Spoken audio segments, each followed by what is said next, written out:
I think Digimon Card Game has had a fairly healthy and robust meta. There are always tons of decks that are viable for competitive play, but that hasn't always been the case. There was a dark time for a brief period in the Digimon Card Game where they had a tier 0 deck that was so powerful, Bandai had to step in and restrict the card, making the deck completely unplayable. Today I want to talk about BT15 Apocalymon and how the villain won. For some quick backstory, upon release, Apocalymon saw widespread adoption, making it a tier 0 deck. Now, in case you don't know what that means, a tier 0 deck is general classification of any deck that makes up a certain percentage of wins at major events. In this case, Apocalymon saw a lot of wins. For major events at the time, we saw Apocalymon taking up at least 50% of the top 16 decks. I want to compare Apocalymon to the Jordan era Chicago Bulls. They were a damn great team. Did they lose? Yeah, occasionally, but the number of times was rare. What I'm trying to say is that Apocalymon could dunk over LeBron. Now, what made Apocalymon so strong? It was the fact that it could win through unconventional means.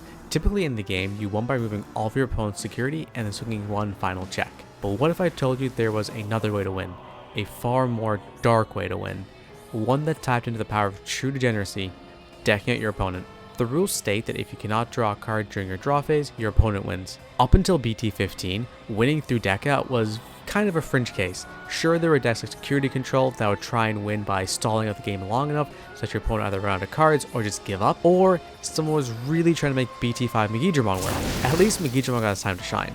But Apocalymon, its gimmick was about trashing your opponent's deck based on the number of level 6 Digimon it had in its sources, which is only one if you Digivolve on top of it, and that costs a lot of memory.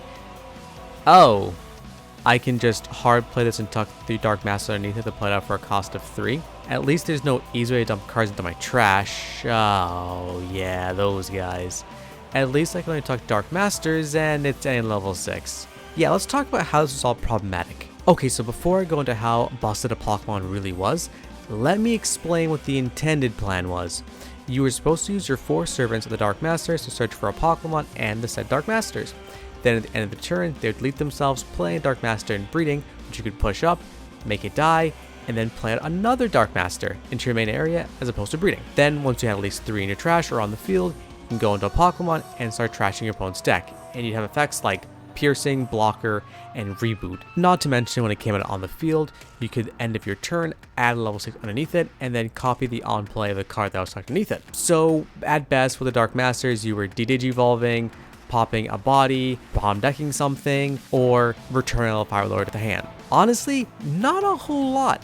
They were all pretty fair effects. And worst case scenario, turn 1, you were giving your opponent 6 memory, and that was slow enough to give them time to respond. Not to mention the effects that Apocalymon was copying, again, they weren't super destructive, they were all kind of very mid. And adding source to trash required you to, again, get things put into trash, which with the intended method, was kind of slow. Now everything I just told you about, yeah, throw out the window, because perfectly running Apocalymon didn't require anything except Dark Masters and trash. When you start thinking about that, what is the fastest way I can dump my cards into trash? And if you thought, Analog Youth, yeah, I play that out, I grab a card and I put 2 in the trash, that's great. Well, let me introduce you to the dog in Apocalymon, the purple engine of Guru X. In an ideal world, players were able to fill their trash up way faster. With the power of this dog, you were able to, at a best case, tossing at least 5 cards in the trash. Worst case, you toss 3 in. By turn 2, some players have to play at Apocalymon and get started milling their opponent's deck. Okay, so that's not too bad. Apocalymon is limited by tucking Digimon. There can't be that many strong on-play effects. Wrong. The pool of Digimon with on-play effects was vast, and it gave the deck every single tool it could ever need. And if at this point you're wondering, why did they make it so Apocalymon tuck in level 6? Well, I have no concrete answer, but I do have a theory. I think Bandai wanted you to play the old BT2 Dark Masters, and they said any level 6 because that was easier than specifying Piedmon, Machinedramon, Puppetmon, and Metal Seedramon. But guess what? That led to being able to include a wide pool of targets, including my personal fave, BT13 Craniumon, as that could make your Apocalymon immune to everything your opponent's Digimon could throw at you until the end of their turn. Another classic, Metallic Dramon from EX3, as you could just de-digivolve your opponent's board and then pop a 5-cost body. But if that effect didn't go off, guess what? You're now preventing your opponent from digivolving if they weren't suspended. Basically, if there was a threat in the meta, Apocalymon could render it completely useless. Oh, you want to swing at me? Okay, here's negative security checks. Oh man, I've lost some security. Cool, let me just recover. I need to remove cards from the board? That's pretty easy. I've got tons of Digimon that have on-play effects I can copy. Honestly, the worst part was that a Pokemon could just sit there turn after turn. In a Digimon deck, you have 50 cards, 5 go to security, and then 5 go to your starting hands, meaning a Pokemon players, all they have to do is mill out 40 cards. If you played out a Pokemon and tucked in the 3 Dark Masters, activating the end of turn effect, tuck another one, that means a single Pokemon starts off with at least 8 cards being trashed turn 1. 2 for level 6 underneath. Oh, and can't forget your opponent probably drew, so add another card out of their deck. The next turn, you would mill out 10 cards, and of course your opponent drew again. Turn after that, it's 12 cards, and then the turn after that, they've probably fully decked out, and you've won. At most, once a Pokemon came out on the field, you had 5 turns before you're completely decked out.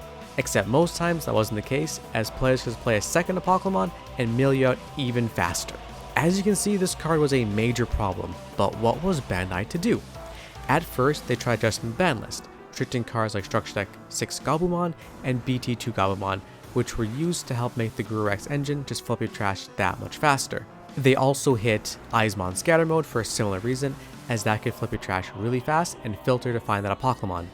In that same ban list, they also released The Child, as maybe they thought it would help with stripping out Pokemon sources so it couldn't trash as fast. Except none of that really worked. Even with one arm tied behind its back, the deck was just too OP.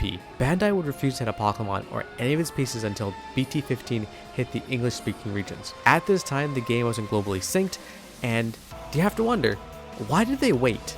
You had players that were quitting the game, and the competitive scene was not the best because if you weren't playing a Pokemon, you weren't going to win. So why did Bandai wait? What inspired you to wait so damn long to restrict a Pokemon? money! Ah yeah, money. That makes sense.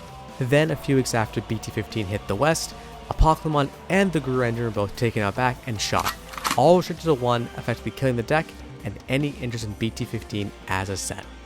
Bandai has been so scared of repeating the BT15 Apocalymon sweep that there really haven't been any mill decks since BT15. Any new ones, I should say.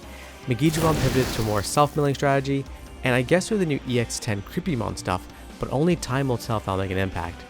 And speaking of EX10, there's an entirely new Apocalymon, but that deck has absolutely nothing in common with its BT15 counterpart, instead opting for a playstyle that is completely locked to Dark Masters. Bandai is not taking any chances. And I can understand why.